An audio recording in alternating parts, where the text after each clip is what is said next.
आज हम पढ़ने जा रहे हैं कक्षा 10 स्पर्श भाग 2 की हिंदी कविता पर्वत प्रदेश में पावस। इस कविता के रचयिता हैं सुमित्रा नंदन पंत। इस कविता में कवि ने पर्वतीय क्षेत्रों में जब वर्षा ऋतु का आगमन होता है तो वहाँ किस तरह के परिवर्तन आते हैं उसका इस कविता में वर्णन किया है। आइए देखते हैं कवि क्या कहते हैं। पर्वत प्रदेश में पावस, पावस का अर्थ होता है वर्षा, वर्षा ऋतु। पावस ऋतु यानी वर्षा ऋतु। पावस ऋतु थी पर्वत प्रदेश पल पल परिवर्तित प्रकृति वेश। कवि कहता है कि पर्वतीय क्षेत्रों में वर्षा ऋतु का जब आगमन होता है तो ऐसा प्रतीत होता है मानो प्रकृति पल पल अपना वेश बदल रही हो, यानी उसके वेश में, उसके रूप में क्षण क्षण में क्या है, परिवर्तन आ रहा है।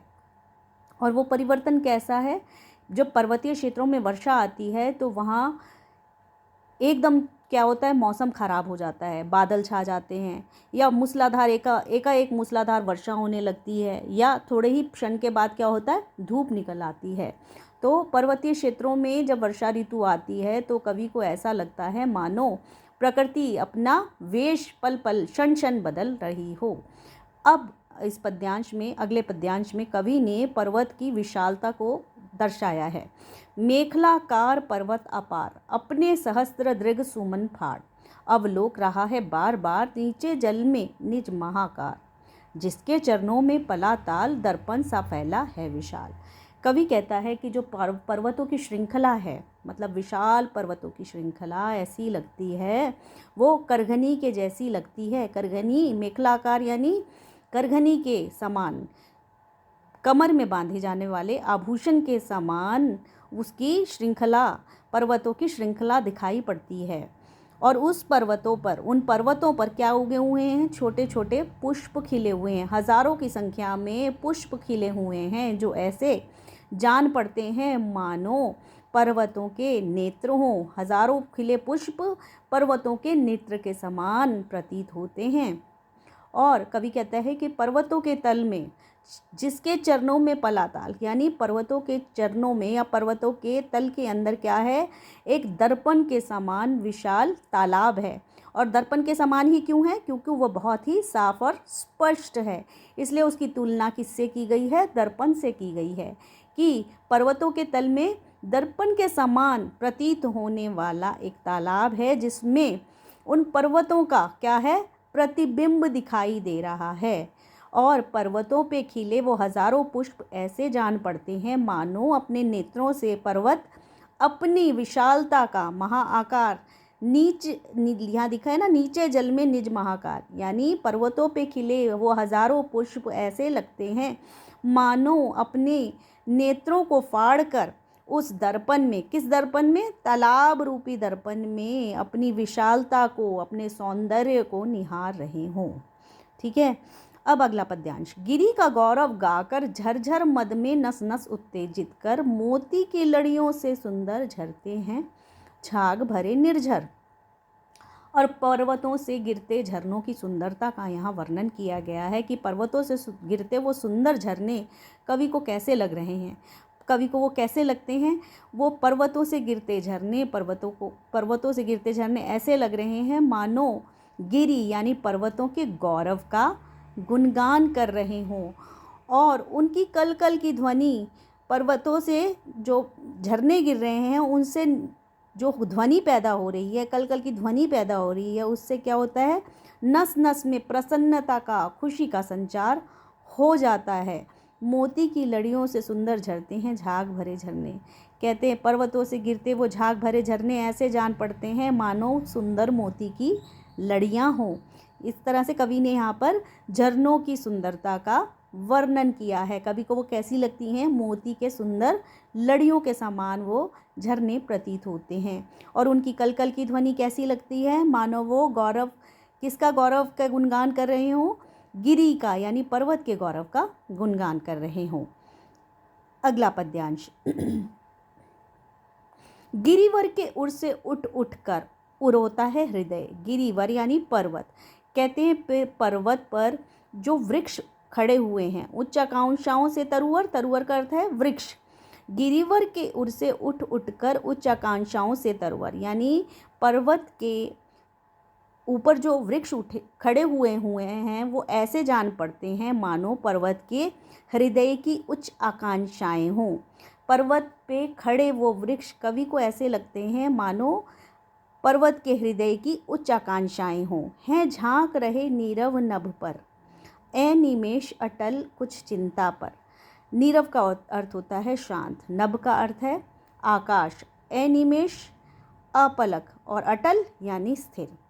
तो कवि कह रहा है कि पर्वत पे खड़े हुए वो वृक्ष ऐसे लगते हैं मानो पर्वत के हृदय की पर्वत अपने हृदय में आकांक्षाएं लिए किस ओर देख रहे हों, आकाश की ओर शांत भाव से एक टक होकर स्थिर होकर के कहाँ देख रहे हैं, आकाश की ओर देख रहे हैं।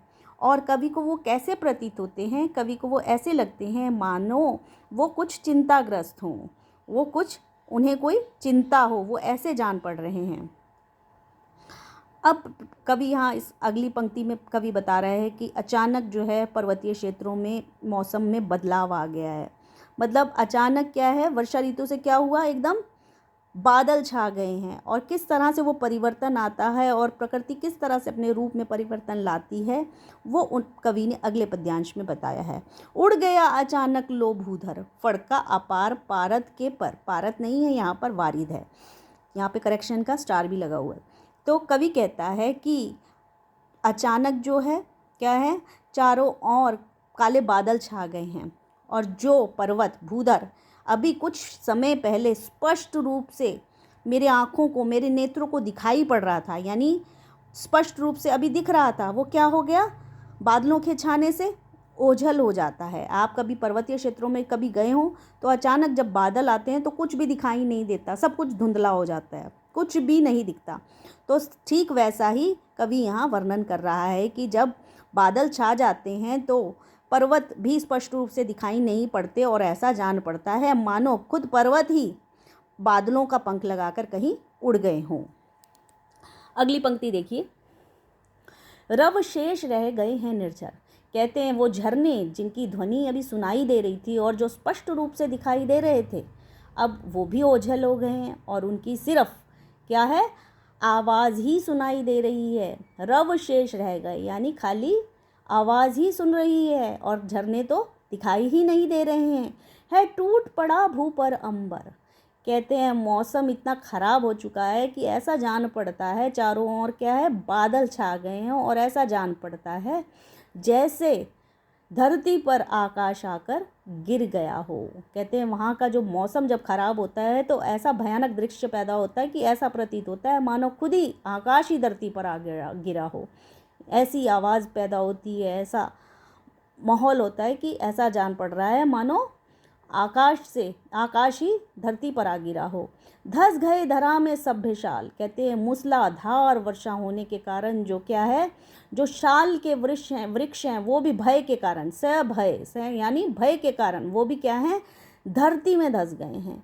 उठ रहा धुआं जल गया ताल। कहते हैं चारों ओर धुआं ही धुआं सा, धुंधला सा है सब कुछ और ऐसा प्रतीत होता है धुआं सा उठा दिखाई दे रहा है और ऐसा लग रहा है मानो तालाब ही जल गया हो। जल गया ताल यानी तालाब जल गया हो। कहते चारों ओर क्या है, धुआं सा, मूसलाधार वर्षा के कारण धुआं सा उठता दिखाई दे रहा है और ऐसा प्रतीत हो रहा है मानो तालाब में आग लग गई हो, यानी तालाब जल गया हो।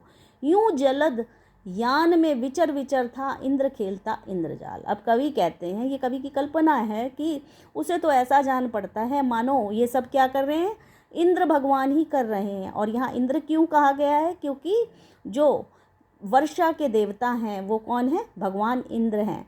तो कवि कहता है जो प्रकृति में ये परिवर्तन आ रहा है पर्वतीय क्षेत्रों में वर्षा ऋतु के कारण, वो तो ऐसा लगता है मानो स्वयं भगवान इंद्र ही बादल रूपी यान में सवार होकर इधर उधर वो घूम रहे हैं। और ये सब मायाजाल कौन फैला रहा है, स्वयं भगवान इंद्र ही ये सब खेल रहे हैं। जो प्रकृति में बार बार परिवर्तन आ रहे हैं, कभी वहाँ बादल छा जाते हैं, कभी मूसलाधार वर्षा होती है, कभी तेज़ धूप निकल आती है, तो ये सब कौन कर रहा है। तो कवि को ऐसा लगता है भगवान इंद्र ही बादलों के यान में सवार होकर इधर उधर विचरण करके ये प्रकृति में जो परिवर्तन आ रहे हैं इसका खेल कौन कर रहा है, भगवान इंद्र ही कर रहे हैं।